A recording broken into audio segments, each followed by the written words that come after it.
What's up guys? So guys, ang video na to ay ito yung mag-attend sana kami ng seminar sa Manila Northport,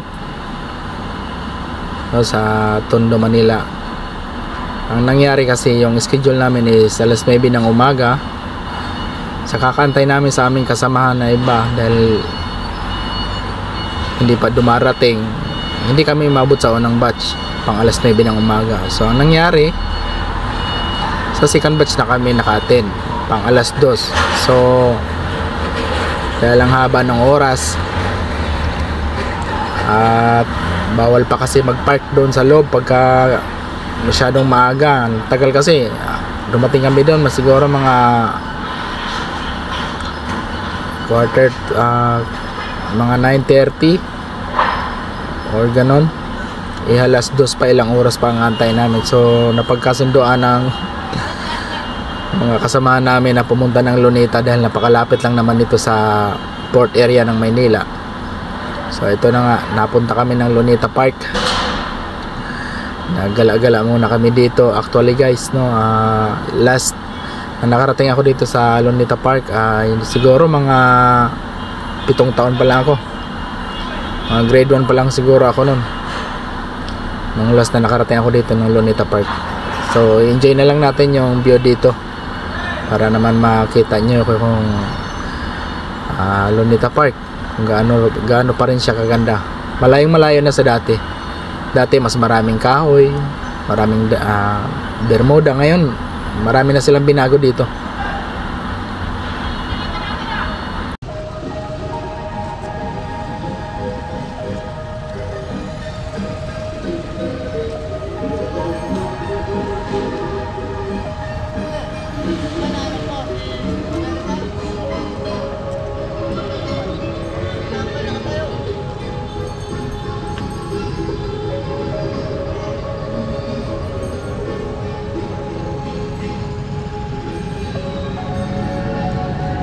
Guys, ang tagal-tagal ko na bago nakapunta dito sa Luneta.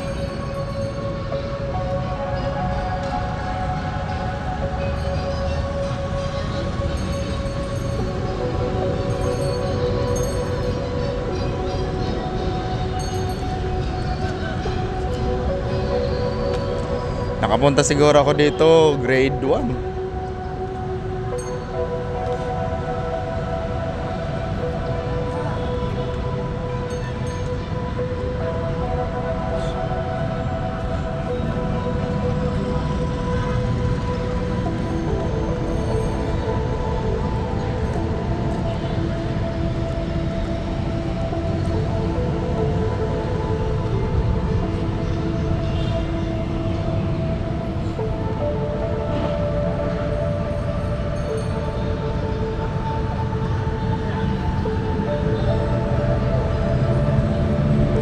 Laguna map. Galing mapa ng Laguna Laguna de Bay.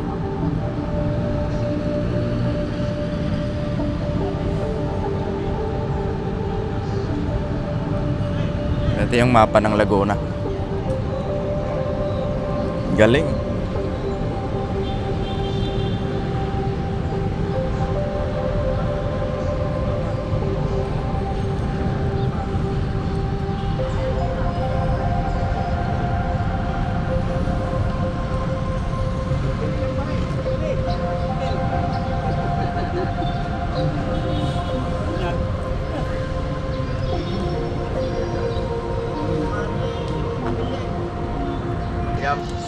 Pero yung mga pag ipapasa mo pa, nanonood na. Wala, video lang to. Pang-isit ang mga. Dito kami naglalakad lang para sana magkakain. Fishball. Fishball. Kung sa labas, Sa tayo mo naman dito. dito 5.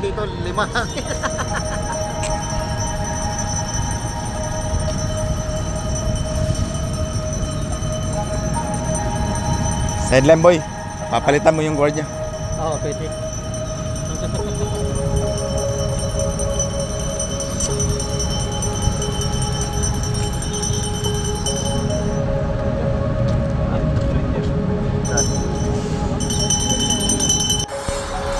So napakalaking bagay na nape-preserve ng ating gobyerno yung mga ganitong klaseng park na talaga namang makasaysayan, na hindi rin talaga basta-basta ang sakripisyong nagawa ng ating mga bayani, lalong-lalo na ito si Dr. Jose Rizal. Sana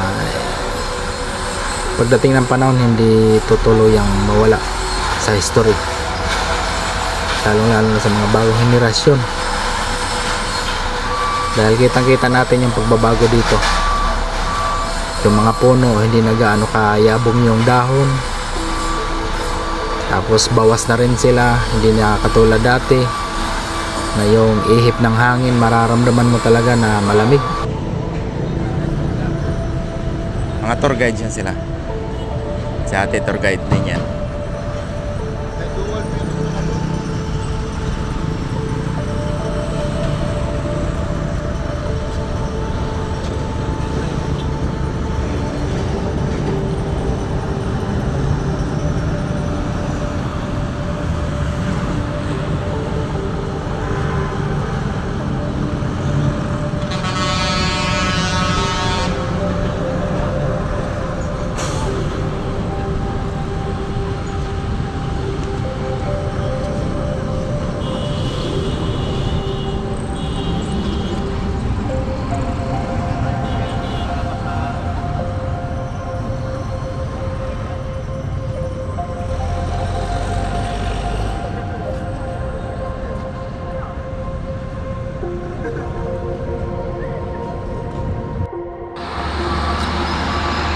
Sa edad kong 39 years old,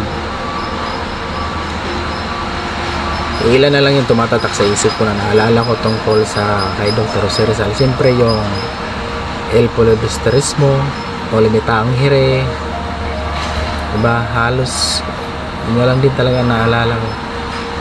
Simula nung nagkapamilya ko, siyempre nakapokus na tayo sa ating pamilya. Pero alam nyo guys, ang sarap mag-aral.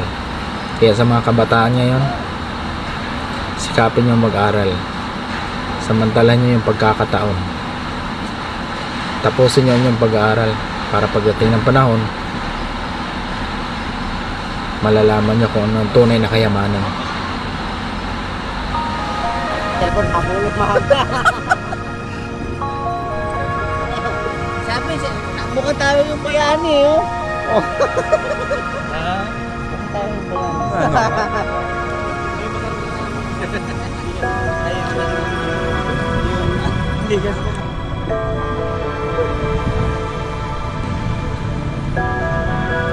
Grabe no?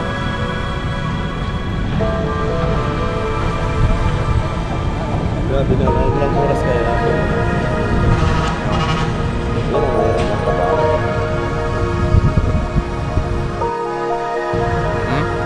Ay, hindi ah.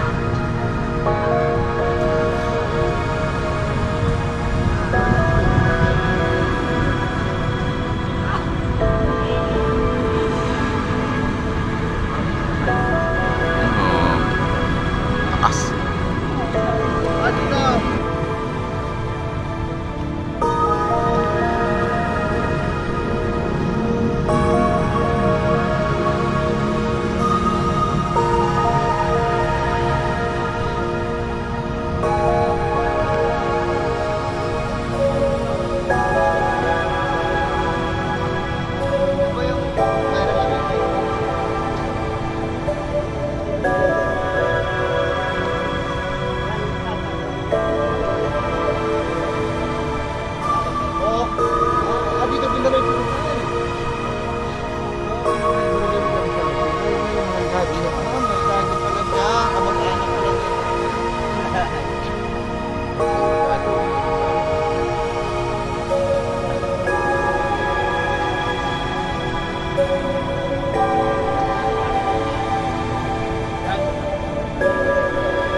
Bye.